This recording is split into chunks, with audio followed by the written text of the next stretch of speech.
Et il faut aller chercher ces informations dans des livres. Donc c'est pourquoi, lorsque vous allez lire le livre, vous allez voir comment nous allons vous diriger vraiment vers une éducation pratique, honnête. Parce que j'ai dit aux gens qu'à l'heure actuelle où nous sommes, l'éducation est comme une usine. Le système éducatif devait être comme Boeing, comme Samsung, comme Apple, comme Microsoft. Microsoft ne s'est pas limité à Windows 98. Apple ne s'est pas limité à iPhone 5 ou 4 ou je ne sais pas. Ainsi donc, vous allez voir que les usines, les grandes marques s'adaptent à un monde qui change, à un monde qui bouge. Ils s'adaptent aux besoins de la clientèle.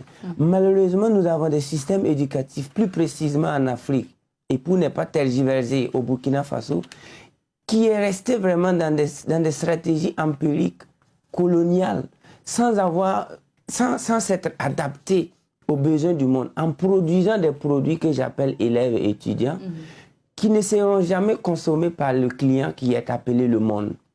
Donc, nous avons un client qui est le monde et nous avons un concepteur de produits qui est le système éducatif. Mais il faut aller savoir ce que le monde veut avant de venir fabriquer un produit. Si Samsung continuait de fabriquer des portables avec Motorola, Siemens, des portables qu'on a vus en 2002, là, vous voyez, on peut lapider quelqu'un avec. Oui. Mais aujourd'hui, nous sommes à l'ère de l'Android. C'est la même chose qu'un système éducatif.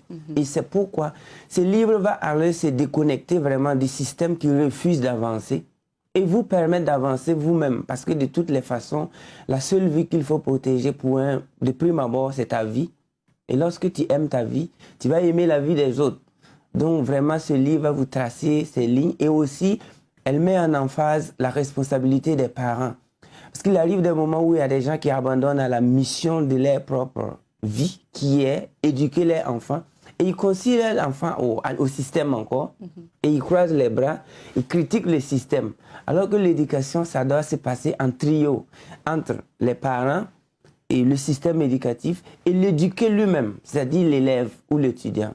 Donc, vous allez voir aussi comment nous décryptons, comment chaque parent peut jouer un rôle capital, substantiel dans l'éducation de ses enfants. On a aussi abordé le cas aussi des religions. On a toujours accusé le gouvernement, la politique, mais personne ne touche les religions. Personne ne veut nous dire la vérité, que les religions qu'on nous enseigne en Afrique ne sont pas authentiques. Par exemple, on ne parle pas à la source. Par exemple, quand on parle de l'islam, le christianisme, ce n'est pas les mêmes compréhensions et philosophies que les Américains comprennent l'islam, que les gens en Arabie Saoudite comprennent l'islam, que les gens en Chine ou en Inde ou en Israël comprennent le christianisme. Mais quand tu vois le christianisme version burkinabé, il faut que nous aussi on accuse tout le monde. Donc ce livre n'a pas épargné quelqu'un. Que ce soit les décideurs religieux, politiques, éducatifs, parentaux, il faut que chacun prenne sa responsabilité. Parce que lorsque ça ne va pas dans un pays, tout le monde est responsable.